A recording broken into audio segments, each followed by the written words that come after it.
Here in the U.S., cheap and plentiful oil has fueled an amazing century-long economic party. But no party lasts forever. And the presidential candidates recognize that. The clean energy agenda is a jobs agenda. We've been talking about climate change in Washington for years. And as usual, America is way ahead of Washington. I will push fuel economy standards to 50 miles per gallon. 50 miles per gallon by 2020. Whether it's raising taxes on gas or for Detroit to build more efficient cars, there are no easy choices. And as time goes on, they won't get any easier. And Miles O'Brien is with me now. Have you gotten rid of your pint of oil or whatever that was sitting on the bar? I tried to have an oil and water, but it didn't mix. All right. Well, I'm glad that you're going to be able to think clearly with us now. And joining me once again, senior political analyst Bill Schneider. So, Miles, until recently, a lot of politicians avoided the issue of talking about global warming on the campaign trail. To what extent does the success of Al Gore's movie Inconvenient Truth and these Live Aid concerts for the environment have changed that landscape? Boy, I think it plays a big part. And, you know, what's interesting, Paul, remember back in '92 when Al Gore was running for vice president, the senior George Bush called him Ozone Man. There was a snicker factor associated with all of this. And Al Gore, over time, didn't talk much about the environment as he ran for vice president and ultimately ran for president. Now, of course, he's much more vocal about it. Of course, he's not running. So there has been a tipping point, but I'd add one more thing to the mix.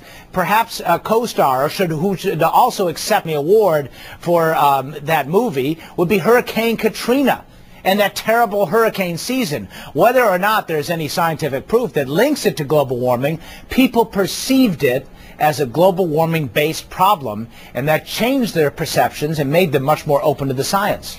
It may have changed their perceptions, Miles, but Bill, I want you to analyze these statistics for us, because when you ask voters to list their top 5 concerns, it's not even on the list. This, of course, is the whole population, but when you break down a poll of younger people, and MTV did this just last month, the younger generation, of course, is much more concerned about the environment. Is this the way to get the youth vote if you're trying to figure out these numbers?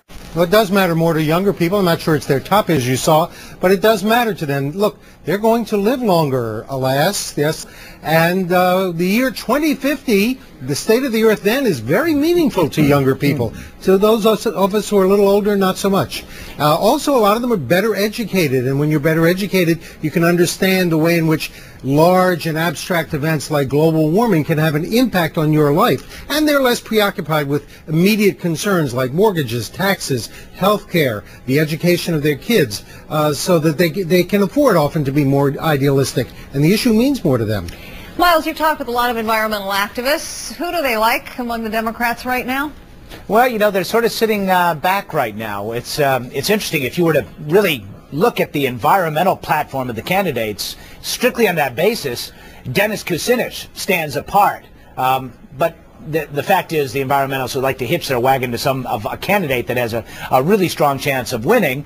The other one that comes to mind is John Edwards. And what they want and what they're desiring from them is a sense of a recognition of the problem, caps on carbon emissions, raising gasoline mileage, insisting Detroit do that, and looking for some alternatives to fossil fuels.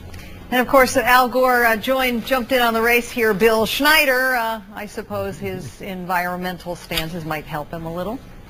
Oh, yeah. And if he were to run for president, that would be, of course, one of his major platforms. That's what he's devoting the rest of his career to. But, if he were to run for president, I think what Democrats would ask him is one simple question. Can you win? And if it looks like he could win, they might nominate him. Simply put, Bill Schneider, thanks. Miles O'Brien. Sidle back up to that.